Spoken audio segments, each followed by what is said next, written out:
Avant de commencer, je voudrais tout d'abord remercier Adauto qui me comble de compliments. J'espère être à la hauteur des compliments qu'il m'a adressés. Et puis, vous remercier particulièrement parce que il fallait braver la pluie. Et il faut toujours du courage pour braver la pluie. Alors, la conférence que je voudrais faire devant vous aujourd'hui a pour titre « L'inaudible, une politique du silence », qui portera, disons, in extremis sur la question difficile et presque impossible d'une politique du silence. Il y a de grandes difficultés à parler de la question du silence et je laisse bien évidemment de côté les paradoxes faciles sur le fait de rompre le silence en parlant du silence, sur le fait de parler du silence, ou, pire encore, de vouloir faire parler le silence. C'est bien une caractéristique de ceux qui parlent, de faire parler ceux qui ne parlent pas, ceux qui ne le peuvent pas ou ceux qui s'y refusent. Tout homme qui parle est un jour ou l'autre un porte-parole de ce qui ne parle pas. Alors on reviendra sur le rôle du porte-parole parce qu'il a une fonction politique bien définie. Non, s'il est difficile en réalité de parler du silence, c'est d'abord parce qu'il n'y a pas qu'une seule espèce de silence. Nous savons tous qu'il existe beaucoup de silences.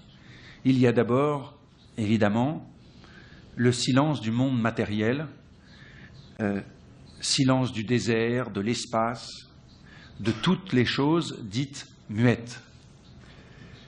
On peut certes parler de prose du monde, mais le monde, du moins le monde matériel, est d'abord un immense univers de silence, de mutisme. C'est la fameuse phrase de Pascal, « Le silence de ces espaces infinis m'effraie ». Mais ce ne sont là en réalité que des métaphores, puisqu'il n'y a de silence que par rapport à un langage, à des êtres parlants, à des êtres sonores. Le cinéaste Robert Bresson a raison de dire, de ce point de vue, que le cinéma sonore et parlant a inventé le silence. Il n'y a de silence que dans un espace de parole. On peut certes supposer que la parole vient toujours après le silence, qu'elle vient recouvrir, rompre et traduire le monde silencieux des choses, mais en réalité, nous ne percevons les choses comme silencieuses que parce que nous vivons déjà à l'intérieur du langage. Et c'est justement à l'intérieur du langage, parmi les êtres parlants, que se rencontre une grande variété de silences. Il y a le silence de celui qui écoute, de celui qui refuse de parler. Il y a des silences complices, des silences désapprobateurs, des silences menaçants, des silences reposants. Et le silence des choses matérielles participe de tous ces silences-là. Une fois encore, la caractéristique du silence, c'est d'être toujours dans un rapport essentiel, constitutif, avec la parole, avec la prose du monde dont nous recouvrons la terre. Tantôt, la parole vient recouvrir le silence du monde, tantôt, au contraire, le silence vient faire irruption dans la prose du monde parlant. On comprend alors que la nature du silence ne pourra se révéler que si nous dégageons corrélativement la nature de la parole. Quelle est en effet, c'est ce que je crois il faut se demander, quelle est la fonction essentielle de la parole?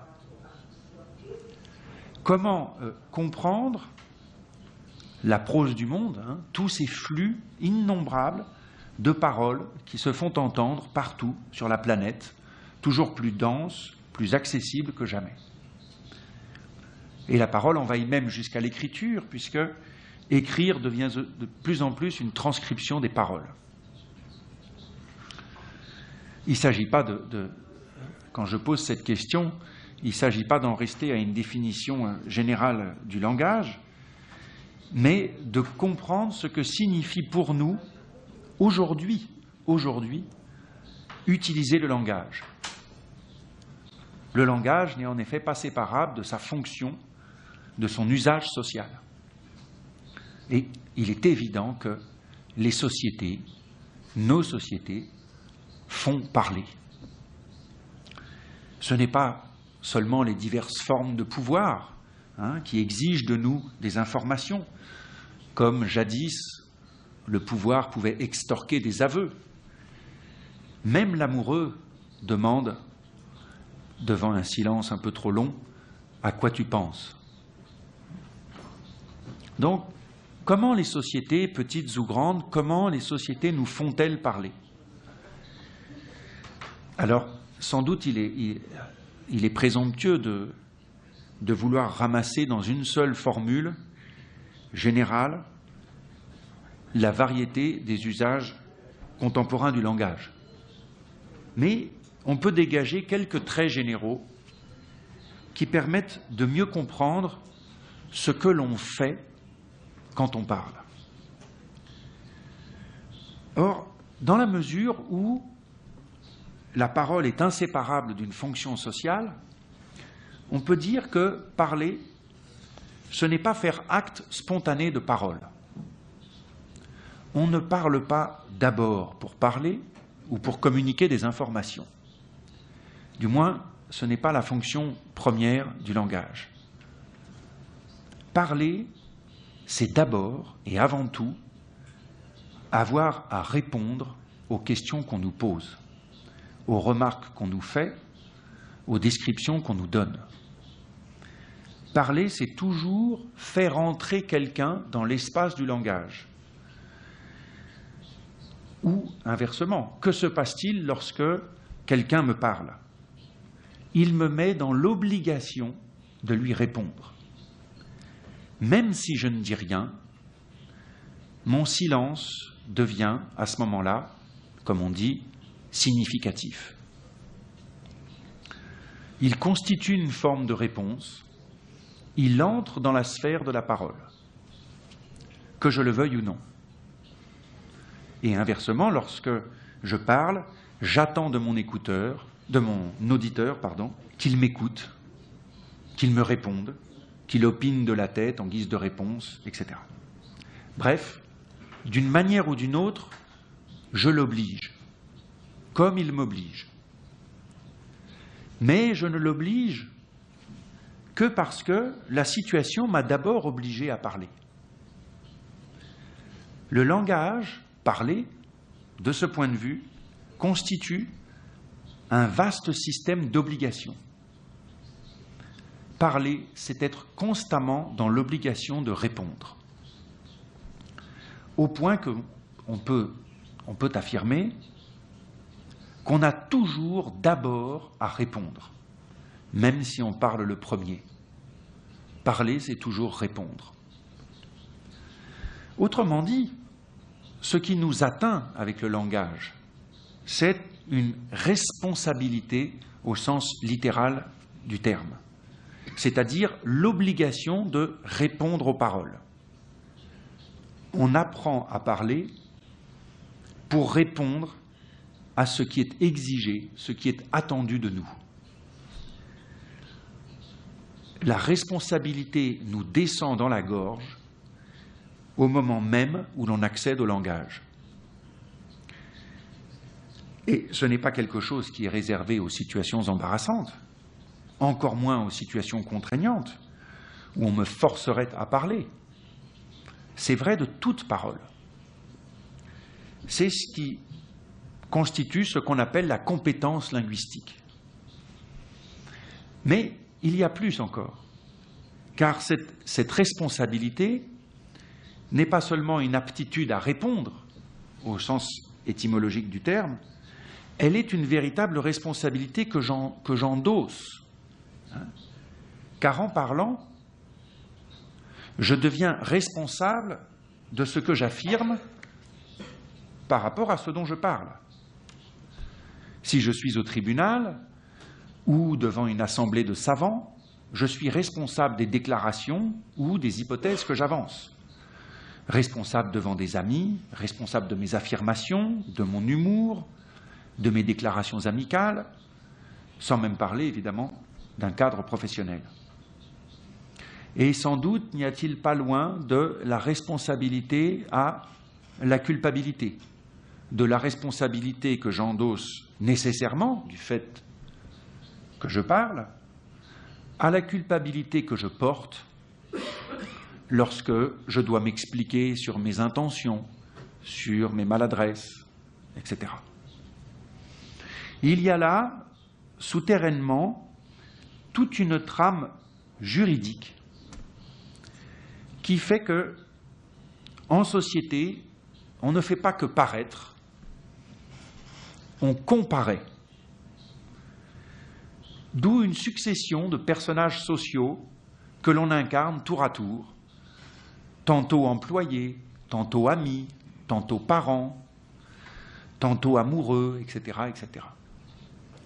Nous passons notre temps à comparaître et à répondre aux exigences fixées par telle ou telle situation sociale. Il n'y a là aucune hypothèse paranoïaque, mais la description de toute une succession de procès, de segments finis, où chacun doit tenir son rôle, comme ont pu le soutenir certains linguistes de tradition pragmatiste. D'où un autre caractère de la parole, si on essaye un peu de définir sa fonction, la nécessaire superficialité de la parole, le caractère superficiel de la parole, puisque nous sommes les comédiens de nos propres personnages sociaux. La sociologie a beaucoup insisté sur ces aspects. Je pense notamment aux travaux de l'école de sociologie de Chicago et plus particulièrement aux travaux d'Erving Goffman. Mais bien avant la sociologie, la littérature.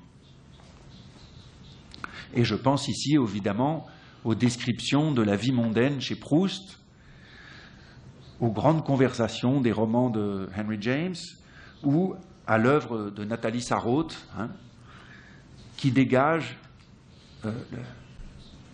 les dynamismes sous-jacents à la conversation, toute une sous-conversation micropsychique chargée d'implicites qui accompagne la moindre conversation et qui transforme chaque conversation, chaque discussion en une scène où chacun est destiné à jouer son propre rôle selon une microdramaturgie sans cesse changeante.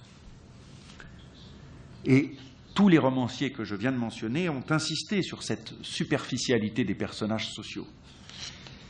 C'est évident lorsqu'il s'agit de faire semblant de rire, de se fâcher devant un enfant, de prendre une voix douce pour murmurer des mots tendres, etc. Même la sincérité doit être jouée. Il faut prendre un air sérieux, une voix grave, etc.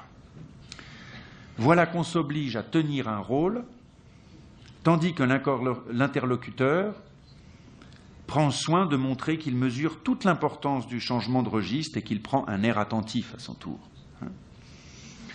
C'est comme une succession de masques ou de registres, registres du visage et du langage mêlés l'un à l'autre.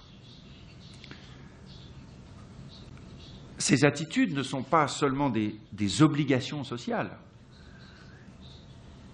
Elles découlent de la fonction sociale et des usages sociaux du langage même. On ne peut pas parler sans entrer dans ces rôles.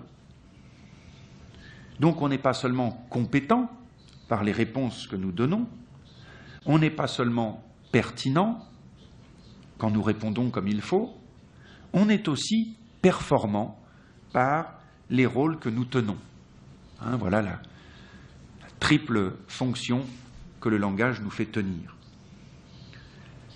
Et lorsque je donne ces descriptions, il ne s'agit pas de dénoncer l'hypocrisie du monde social et des rôles que ce monde nous oblige à tenir, puisque, une fois encore, même la sincérité constitue l'un de ces rôles. Il s'agit plutôt de dégager, de décrire brièvement la nécessaire superficialité des jeux de parole. Personne n'a besoin d'être cru véritablement, puisqu'il suffit de faire comme si l'on y croyait dans une vaste comédie sociale. Bon. Donc, une fois établie cette description succincte de la fonction sociale du langage, on peut alors se poser la question: que vient faire le silence dans un tel dispositif? Quelle peut bien être sa place dans une telle comédie? Il n'est pas difficile d'essayer de le dire, dans la mesure où il est pris dans la trame des jeux sociaux, il devient, comme je le disais tout à l'heure, significatif à l'intérieur de tel ou tel registre de conversation ou d'échange. Il est une pause, un obstacle, une respiration, un message. Il est ce qu'on veut, mais il appartient à ce registre-là. Il est capturé par la dramaturgie de la langue. On pourrait décrire tous ces silences, mais il ne ferait que décliner une même relation avec le langage. Ce serait une première manière de tisser une relation entre la prose du monde, entendue au sens de l'inépuisable comédie sociale dont se composent les sociétés, et le silence comme appartenant de plein droit à cette superficialité que nous pratiquons tous. Mais il est évident, bien évident, qu'on ne peut pas s'en tenir là. D'abord, parce que il faut comprendre sur quoi repose ce système d'obligation qui détermine notre usage du langage. Ou plutôt, il faut comprendre d'où vient cette responsabilité acquise en même temps que l'acquisition du langage. Et peut-être est-ce vers Nietzsche qu'il faut se tourner pour mieux le saisir. Cela nous permettra peut-être alors de déterminer en quoi cette sociabilité constitue une véritable politique du langage. Dans des pages très belles, des pages admirables de la généalogie de la morale, Nietzsche explique que les sociétés sont de formidables entreprises de dressage de l'homme, comme en témoigne le cortège, tout au long de l'histoire, de châtiments corporels, de supplices, de tortures, qu'elles ont su inventer pour faire de l'homme un être social. Or, qu'est-ce qu'un être social pour Nietzsche? C'est que le dressage en question consiste à faire de l'homme, je cite, un animal qui puisse promettre. Autrement dit, il s'agit d'implanter dans l'homme une mémoire. Non pas évidemment la mémoire de tous les coups qu'il a reçus, de toutes les tortures qui ont pu lui être infligées. Non pas donc une mémoire du passé, mais, selon une formule de Deleuze, lecteur de Nietzsche, une mémoire du futur. Ce n'est plus une mémoire de ce qu'on a fait, mais une mémoire de ce qu'on doit faire. Non plus une mémoire des traces, celles qui nous font obéir par peur de recevoir d'autres coups, mais une mémoire des paroles, celle qui nous fait parler et agir conformément à ce qu'on attend de nous. C'est cela qui fait pour Nietzsche, qui fait de nous des êtres sociaux. c'est une mémoire de la parole donnée. Donner sa parole, respecter la parole donnée, c'est, pour ainsi dire, acquérir une mémoire du futur, pour le futur. Cela signifie qu'on se souvient maintenant qu'on devra faire telle ou telle chose dans l'avenir, compte tenu de la parole donnée. Donc c'est une mémoire de la responsabilité. C'est la mémoire comme responsabilité. Mais cette responsabilité est inséparable, chez Nietzsche, de la contraction d'une dette. La mémoire des paroles est une mémoire de la dette. Nietzsche établit ici un lien essentiel entre le fait de parler et le fait de contracter une dette.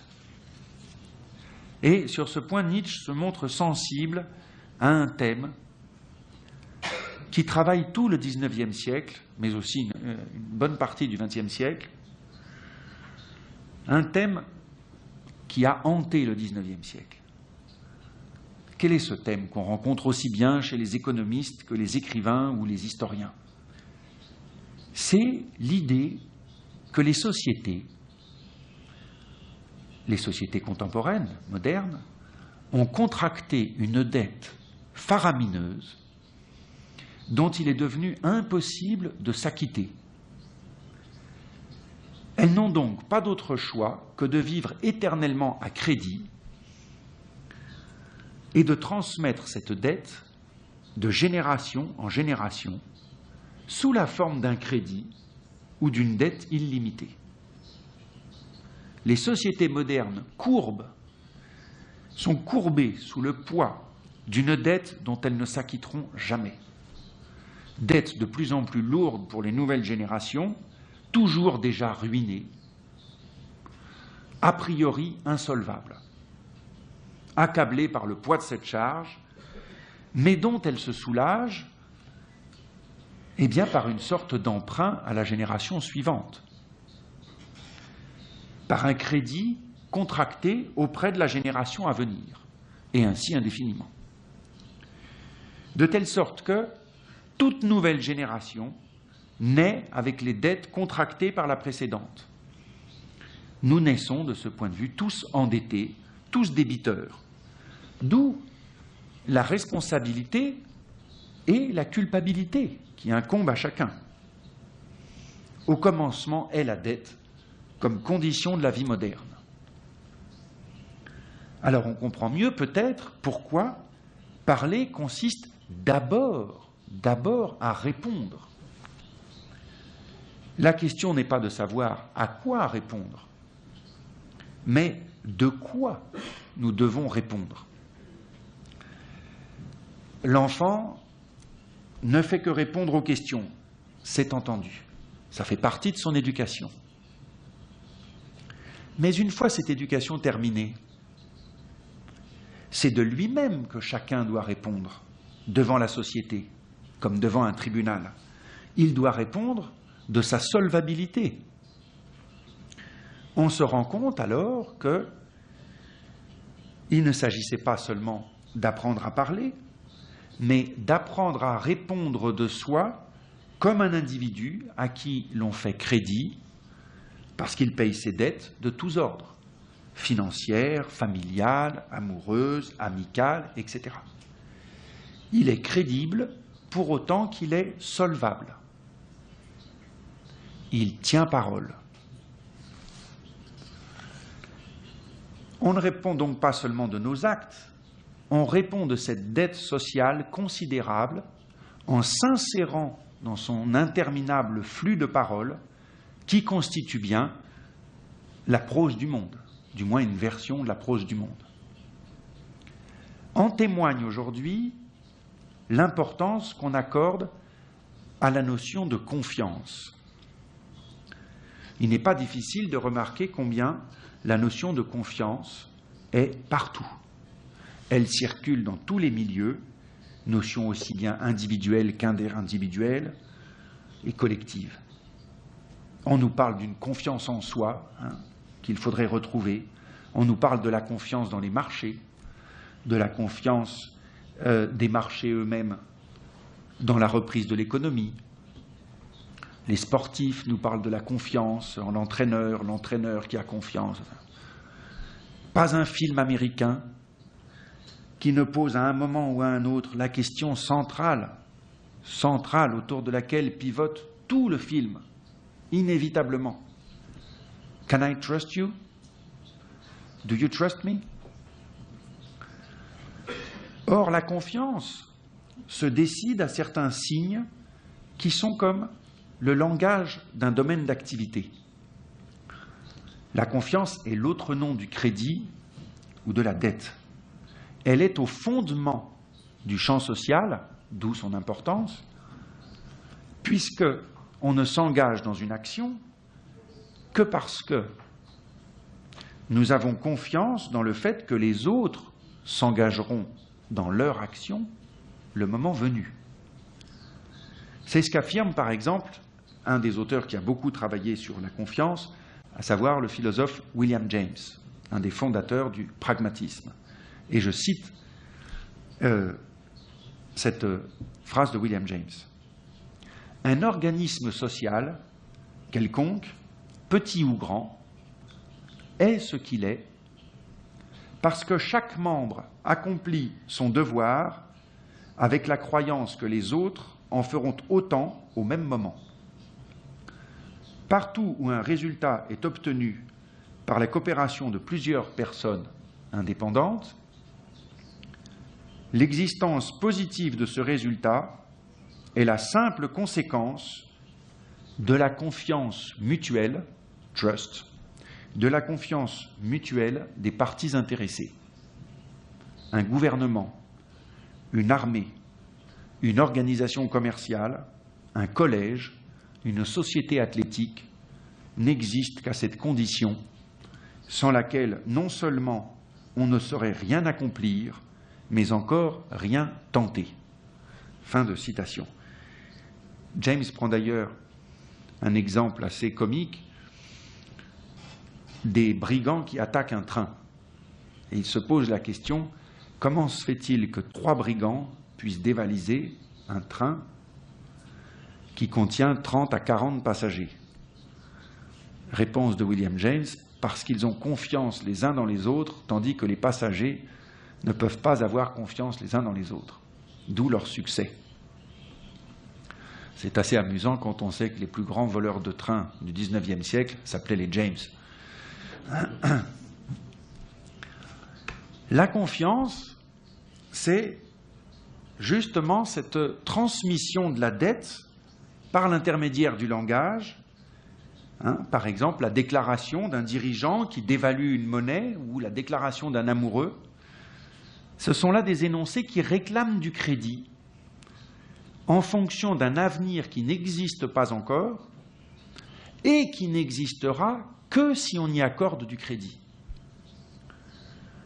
Et c'est bien le rôle du langage, en l'occurrence, faire exister un avenir par le seul fait de l'énoncer. Faites-moi confiance, accordez-moi ce crédit. Beaucoup de romanciers, disais-je tout à l'heure, du XIXe et du XXe siècle, ont été sensibles à cette question. Je pense à Melville ou aux États-Unis, à Alexandre Dumas en France, notamment le Comte de Monte Cristo, ou encore à Henry James, qui n'est autre que le frère du philosophe dont je viens de parler. Et dans un de ses romans, qui a pour titre en français Le Tollé, en anglais c'est The Outcry, Henry James oppose 2 groupes sociaux. Pour présenter un peu un premier groupe qui est fondé sur des relations d'intérêt. C'est un lord anglais qui a besoin d'argent pour payer la dot d'une de ses filles qui est promise à un riche mariage et qui pour cela doit vendre un de ses tableaux à un riche collectionneur américain. Vous voyez, la fille, le père, le collectionneur, Tous sont liés les uns les autres, les uns aux autres, par la confiance, mais une confiance relative à des intérêts économiques. Et puis il y a un deuxième groupe. L'autre fille du lord est un amateur d'art qui découvre que le tableau est une pièce très rare et qu'elle ne doit pas quitter l'Angleterre. Ne doit pas, pour que l'Angleterre ne perde pas son patrimoine artistique. Et il forme une alliance avec la jeune fille, puis bientôt avec la presse du pays, qui en fait une affaire nationale. Eux aussi se font confiance,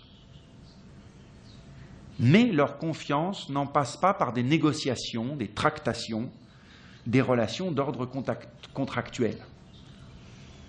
On dirait même qu'ils se méfient du langage, comme si, à leurs yeux, le langage était par nature destiné à faire des affaires, comme s'il était un outil de négociation.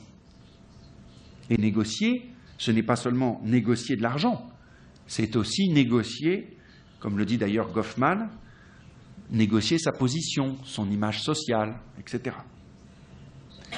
Or, de quelle manière Henry James décrit-il la rencontre du jeune amateur d'art et de la fille? Je vous lis un court extrait. Ces deux jeunes gens ne se parlèrent pas tout de suite. Leur premier échange fut muet. Ils restèrent un instant immobiles. Il était évident que chacun, durant ce silence, faisait appel à la pleine confiance de l'autre. Fin de citation. Enfin, vient un silence qui ne s'insère pas dans la trame du langage, qui n'est pas pris à l'intérieur des significations du langage, mais qui tente au contraire d'en sortir ou d'y échapper. Peu importe désormais de savoir qui parle le premier, puisque parler vient toujours après, ou comme un à côté. L'entente, la communication, ici, précède toute parole. L'important se passe hors langage, hors de ces négociations, de ces déclarations et transactions multiples. Et c'est un aspect qui traverse toute l'œuvre de Henry James, mais dont on sent tout de suite que ça déborde évidemment son œuvre. Auteur qui est pourtant réputé pour avoir inventé des personnages qui ne cessent de discuter, de multiplier les interprétations de ce qui a été dit par d'autres, pour parler à nouveau et encore et encore. Mais parallèlement à ce grand flux de conversations et d'interprétations dans les romans de Henry James, il y a les plages de silence qui échappent au langage. Non pas seulement parce que les gens se taisent, mais plus profondément parce que ceux qui se communiquent ne passent plus par le langage que de manière seconde ou dérivée. Je cite encore un passage. « Il était clair que leur association avait dépassé le stade où la manifestation d'un intérêt, de part et d'autre, nécessitait une preuve verbale. Presque rien ne leur était nécessaire, ni même de se chercher des yeux. Elle n'avait pas besoin de regarder son ami pour suivre ce qu'il disait. Elle pouvait regarder les espaces lointains que lui-même contemplait, et c'était en le suivant là-bas qu'elle le comprenait. » Fin de citation. L'important ici, c'est la présence d'une sorte de matière non linguistique qu'on appellera silence. Or, ce silence n'est pas simplement un hors-langage ou un non-langage. C'est comme un contre-langage.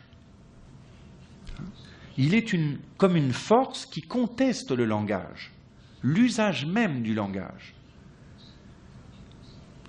son usage social, à tout le moins. Or, il n'est pas indifférent que ceux qui renoncent à parler chez Henry James dénoncent en même temps ceux qui passent des contrats, ceux qui parlent pour négocier et mener leurs transactions financières, leur négociation sociale, leur image d'eux-mêmes. Ceux qui, dans le fond, sont dans la dette.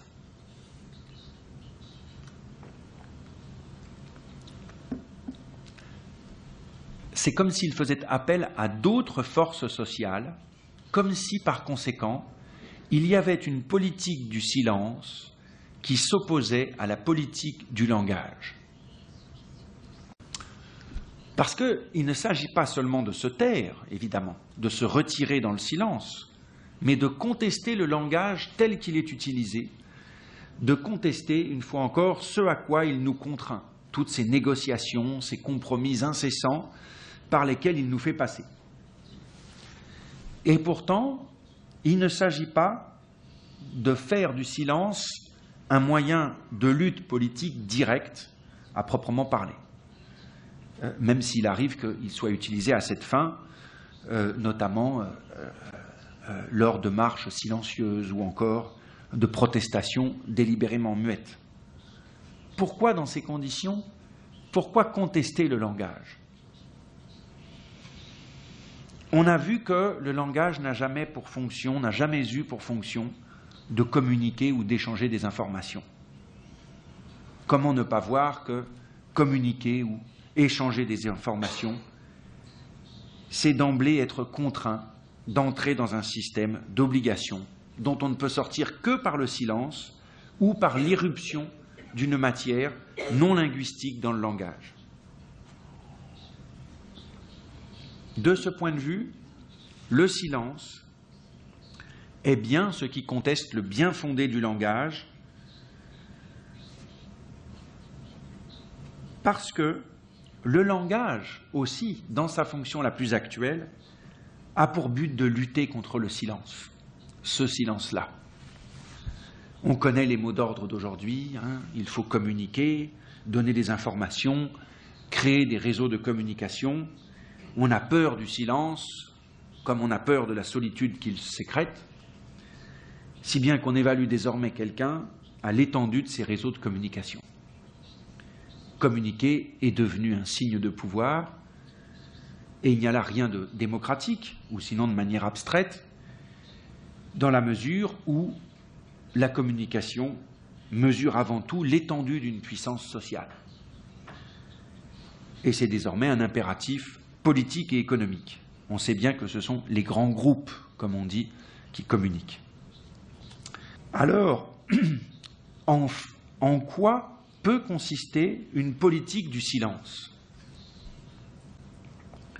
Pour répondre à cette question, il faut préciser la matière de cette nature non linguistique qu'on appelle le silence, au-delà du cadre donné par Henry James.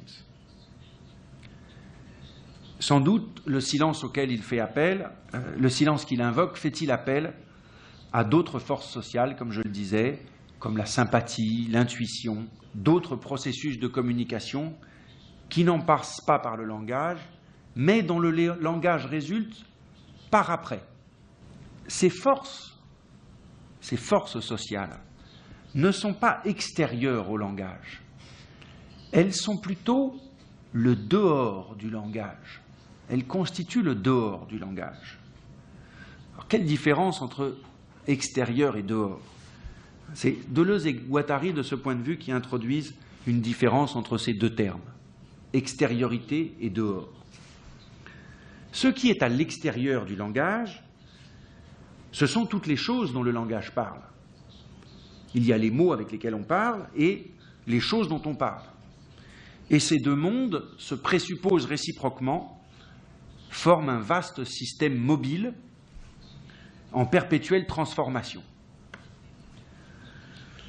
Le monde des signes et le monde des corps sont en correspondance l'un avec l'autre. Et sans doute le langage, précise Deleuze et Guattari, intervient-il dans le monde des choses tout autant que l'inverse. Il redécoupe autrement, il distribue autrement les choses et leurs relations, Ainsi, par exemple, selon un de leurs exemples, un pirate de l'air, par ses seuls énoncés, transforme les passagers d'un avion en otages. C'est une transformation incorporelle qui affecte les corps et les relations entre les corps. C'est la force du langage, la force politique du langage, que de pouvoir redistribuer autrement les relations entre les corps. Mais c'est aussi la force du monde des choses ou des corps que de redistribuer les significations à l'intérieur du langage. Lorsque, par exemple, à la faveur d'un changement social, certains mots ne veulent plus dire grand-chose, tandis que d'autres prennent une importance nouvelle. Voilà pour l'extériorité. Voilà ce que serait l'extériorité. Une sorte d'interaction. Mais le dehors, c'est encore autre chose. Ce n'est pas ce qui est extérieur au langage, mais c'est ce qui constitue la limite du langage. C'est une limite qu'il ne peut pas atteindre, mais vers laquelle il tend. C'est une zone où le langage ne peut plus articuler, distribuer les significations comme il le fait pour et dans le monde extérieur. Quand atteint-on cette limite? Quand justement on a vu quelque chose qui n'appartient pas au monde des corps existants, du monde extérieur, quand on n'a plus les mots, lorsqu'on n'a plus la syntaxe pour dire ce qu'on sent, ce qu'on voit, ce qu'on pense, car ce qu'on sent, ce qu'on voit, ce qu'on pense n'est pas assignable, n'est pas repérable dans le monde extérieur des corps. Comme dit Beckett, mal vu, mal dit. On ne voit pas comme les autres et on ne parle plus comme les autres parce que tout est emporté comme par un attracteur, un tenseur vers cette limite. On ne peut que le dire mal, le bégayer. On ne peut que déformer la langue et la désarticuler. C'est le sens des déclarations de Beckett, justement, lui qui s'y connaissait en matière de silence, puisque justement, elle constitue la limite qu'il veut sans cesse rejoindre, qui écrit « Essayez encore, ratez encore, ratez mieux encore, ou mieux plus mal, ratez plus mal encore plus mal encore. » C'est-à-dire, fin de citation, toujours se rapprocher jusqu'à essayer d'aller là où se trouve le silence, mais sans jamais y parvenir. Le priver de sa syntaxe, l'appauvrir, pour faire voir ou faire entendre autre chose. C'est un tout autre usage, une toute autre fonction assignée au langage. Voilà qu'on éprouve quelque chose et qu'on sort de la langue de la négociation, du commerce entre les hommes. Cette langue ne convient plus. On atteint à la limite, ou on tend vers la limite du langage, et on rejoint le silence, non pas comme non-langage, mais comme, encore une fois, ce dehors, comme contre-langage. Alors, que signifie faire usage du langage dans ces conditions? Parler serait proche de bégayer pour justement essayer de faire voir ou de faire entendre ce qu'on a vu ou entendu. Alors évidemment, on pourrait considérer cet aspect d'un point de vue strictement esthétique, mais c'est le versant politique qui nous intéresse ici, bien qu'il n'est peut-être pas possible qu'il ne soit pas possible de séparer les deux. Quelle serait au fond la situation qui résume le mieux le caractère politique de tout silence, au point où justement esthétique et politique se rejoignent? C'est la situation de quelqu'un qui doit témoigner de ce qu'il a vu, entendu ou senti, à des gens qui n'ont rien vu, rien entendu, rien senti, alors qu'ils ont vu les mêmes choses. Les mêmes corps, les mêmes situations. Il est donc il est un étrange témoin qui voit plus que les autres ou autre chose que les autres. Tout le monde regarde ce qui se passe, tout le monde voit parfaitement ce qui se passe, tout le monde parle de ce qui se passe avec tout le monde, mais le témoin, lui, voit pourtant quelque chose que les autres n'ont pas vu, et il ne dispose pas des mots pour le dire. C'est la situation du naïf, de l'idiot, ou d'une sorte de voyant, bref, de celui qui ne veut pas comprendre, ou qui ne peut pas comprendre comme les autres le font, qui ne veut pas entrer, ou qui ne peut pas, ou qui ne veut pas, peu importe ici, entrer dans le système des significations préexistantes que charrie le flux de parole. Et la littérature et le cinéma sont remplis de ces personnages, sains, idiots, enfants, innocents, qui savent voir ou dont l'innocence permet aux autres de voir. Et d'abord, bien sûr, le spectateur ou le lecteur. Je prends un exemple simple, que je corrigerai ensuite, peut-être, qui n'a a priori rien à voir avec le silence, mais avec ce que notre langage nous fait voir et avec ce que les choses nous font dire, chacune relançant l'autre et déterminant de la sorte notre perception à ne plus voir.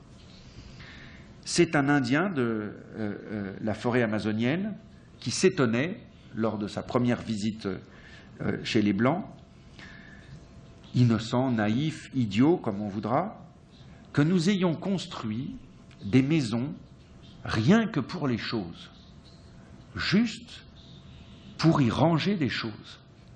Magasins, hangars, entrepôts. La première chose qu'il voyait, la première stupéfaction, c'est cette logique du stock qui préside à l'économie capitaliste, chose que nous ne voyons plus ou que nous n'avons jamais vue, alors que nous l'avons sous les yeux comme une évidence, comme quelque chose qui nous paraît naturel, qui nous paraît aller de soi. C'est là une perception immédiatement politique, en même temps que totalement naïve, peu importe, et une déclaration immédiatement politique que nous n'entendons pas, ou comme une naïveté. Pourquoi nous ne l'entendons pas? Parce que c'est évident. C'est trop évident. Pourquoi est-ce qu'on ne l'entend pas, alors qu'on en déchiffre pourtant parfaitement le sens? Parce qu'on ne remonte pas jusqu'au point de vue, jusqu'au foyer perspectif, jusqu'au monde que cette phrase enveloppe et qui lui donne toute sa force. Foyer perceptif ou monde qui n'est pas dit dans la phrase, qui est silencieux dans la phrase. Et comment toute perception ou toute déclaration ne deviendrait pas, de ce point de vue politique, dès lors qu'elle se propose de faire voir ce dont le langage ne parle pas, et si elle se propose de dire ce que le monde ne montre pas. C'est le sens que prend également Deleuze, un exemple qu'il utilise souvent, l'héroïne d'un film de Rossellini, Europe 51, et une jeune femme croise une longue file d'ouvriers qui entrent à l'usine. Et elle déclare, dans un grand état de trouble, qui l'a fait presque bégayer dans le film, « J'ai cru voir des condamnés ». Voilà que sa vision saisit quelque chose d'intolérable, comme la manifestation d'une sorte d'idée politique, de violence politique, une perception crue et nue de l'aliénation, de la mise à mort des ouvriers qui se rendent à l'usine. Et on comprend alors que les mots manquent,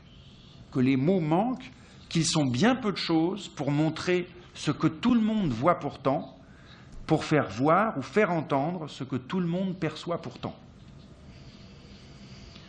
Ou plutôt, les mots nous reconduisent vers une réalité qui ne se laisse pas dire, comme une perception directe des forces de vie, de ce qu'on fait aux forces de vie. Donc s'il arrive qu'il soit nécessaire de déformer la langue, ce n'est pas du tout une affaire de style, hein, mais seulement pour tenter d'égaler la vision ou l'audition dont on a été témoin, l'intolérable, l'inavouable, qui est aussi bien indicible qu'inaudible. Alors, on objectera que notre époque peut tout dire et tout entendre, mais comment ne pas voir justement que tout ce que nous disons, toutes ces innombrables paroles, viennent recouvrir et empêcher ces processus de se produire. Et le mécanisme s'explique aisément. C'est que le monde social, avec les innombrables exigences qui sont les siennes, attend de nous en permanence des actions et des paroles qui s'insèrent dans une trame préexistante. Le monde social pose des questions à notre activité motrice et cérébrale, auxquelles nous répondons par les habitudes que nous avons contractées, d'où une sorte d'automatisme généralisé. Action et réaction, questions et réponses s'enchaînent sans cesse, et on escompte de nous des actions et des paroles comme autant de réponses aux questions que le monde social ne cesse pas de nous poser. Mais est-ce qu'il n'y a pas parallèlement un fond vital d'émotion ou d'affect qui reste silencieux, tout simplement parce que on ne leur accorde jamais le droit de s'exprimer? Est-ce que ce n'est pas chaque expérience que nous faisons, n'importe laquelle, qui réclame sourdement, silencieusement, un droit à l'expression? Or, les émotions, les affects, ne répondent jamais aux questions que le monde nous pose. Elles répondent, ou ils répondent, s'il s'agit des affects, ils répondent toujours à côté, si l'on peut dire, parce qu'elles viennent d'un autre foyer. Tout se passe, si vous voulez, comme si le monde social nous demandait à chaque instant de manière impérative « et maintenant, que faire ? Et maintenant, que dire ?» Et c'est comme si ce foyer vital d'émotion répondait de son côté « c'est gracieux, c'est injuste, c'est troublant, c'est intolérable ». Il répond à côté. Les émotions, celles qui viennent du fond des cœurs, et vous allez voir pourquoi j'emploie cette expression, répondent toujours sur un plan esthétique, éthique ou politique. Car c'est là que commence la politique. C'est là qu'elle trouve son origine, et non dans les discussions politiques. Ce sont eux les affects proprement politiques. Seulement, le plus souvent, nous ne pouvons pas faire droit à ces exigences d'expression. On est tenu de les ignorer parce qu'on a autre chose à dire et à faire. Nous sommes tenus de les réduire au silence. C'est comme si notre vitalité, dans son caractère nécessairement micropsychique, micrologique, était écrasée par le langage que nous utilisons. Vient donc le moment où, parfois, ces affects s'expriment, quitte à troubler le langage. Je pense ici à une citation que Didier Huberman a donnée d'une phrase splendide du journal de Michelet, écrite le 30 janvier 1842, et que je vous cite. « Il faut entendre les mots qui ne furent dits jamais, qui restèrent au fond des cœurs. Fouillez le vôtre, ils y sont. Il faut faire parler les silences de l'histoire, ces terribles points d'orgue où elle ne dit plus rien et qui sont justement ses accents les plus tragiques. » Fin de citation. Alors la phrase a de profondes résonances romantiques, certainement, mais l'important ici, c'est que les silences de l'histoire soient au fond des cœurs, justement. Non pas seulement le cœur des peuples muets, mais aussi au fond du nôtre, précise Michelet, si on fouille. Comme si un même silence se perpétuait, celui des affects politiques et éthiques comme source de la politique. Ce n'est pas que nous appartenions à un peuple disparu, mais plutôt, comme le dirait Deleuze et Guattari, que chacun de nous forme un peuple.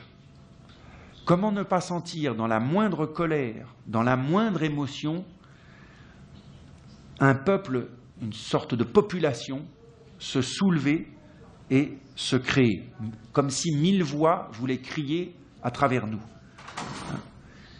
On n'est jamais seul quand on est en colère, d'une certaine façon. On est toujours déjà virtuellement dans une action politique, qu'il suffit de faire grossir. Deleuze, dans un cours, disait « On ne peut pas faire de philosophie si on n'entend pas le cri des poissons ». Donc il y a un silence éloquent dans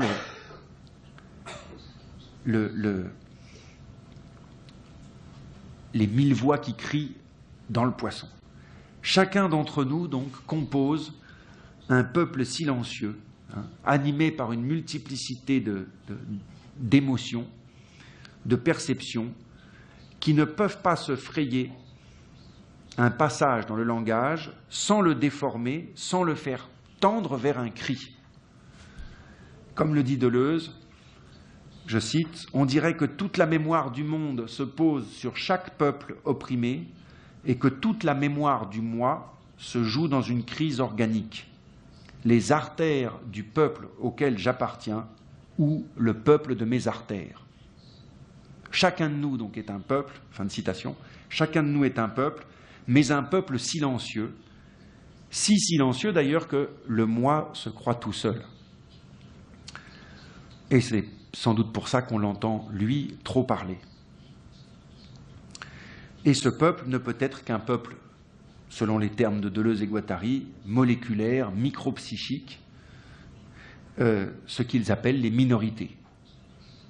Mais ces minorités ne sont pas des minorités reconnues ou identifiées comme telles, qui seraient reconnaissables par leur petit nombre ou même par un nombre relativement important.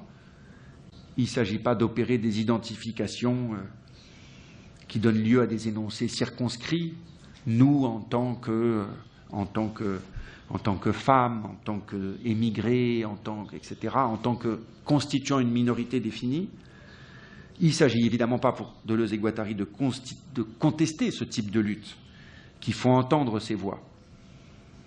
Il s'agit de ne pas les confondre avec les forces moléculaires en nous, les émotions, les colères, qui sont à proprement parler minoritaires parce qu'elles n'ont ni langage ni parole. Donc il faudrait corriger l'exemple de tout à l'heure, et c'est sur ce point que je voudrais terminer cette conférence. Il faut corriger l'exemple de tout à l'heure parce qu'on n'est jamais seulement témoin. On n'est jamais seulement celui qui a vu ou entendu ce que d'autres ne voient pas ou n'entendent pas, beauté ou injustice, ou plutôt le témoin en question est celui qui fait exister ce qu'il a vu, celui qui tente de dire, mais pour faire voir ce que les autres ne voient pas. C'est une tentative pour déplacer les appuis de la perception, mais aussi pour déporter le langage et lui faire dire autre chose. Et peut-être est-ce là la fonction politique du silence, dès lors qu'il essaye de désarticuler le langage, faire exister ce qui est sans voix ou sans visibilité. Littéralement, on ne parle plus, en tout cas le moi ne parle plus, le nous autres groupes constitués ne parlent plus, on devient le porte-parole de l'inaudible ou des cris silencieux qui excèdent tous les modes de communication. Et comme les personnages de James dont je parlais tout à l'heure, cela suppose d'entrer dans une sorte de sympathie avec ces multiplicités silencieuses, de faire cause commune avec elles. C'est pourquoi on n'est jamais seulement témoin, on est déjà une sorte d'avocat, l'avocat de ces forces silencieuses. Et peut-être est-ce là que se constitue l'embryon de toute force politique, faire cause commune avec ce qu'il faut faire exister. Et peut-être se dégage alors le propre d'une politique du silence, passer des alliances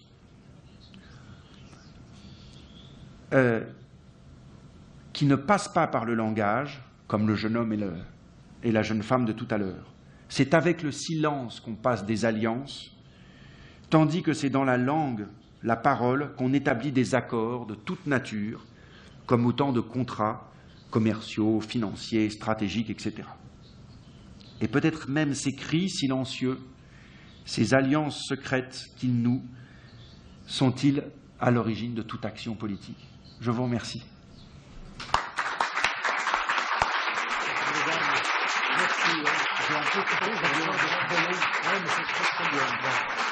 Merci.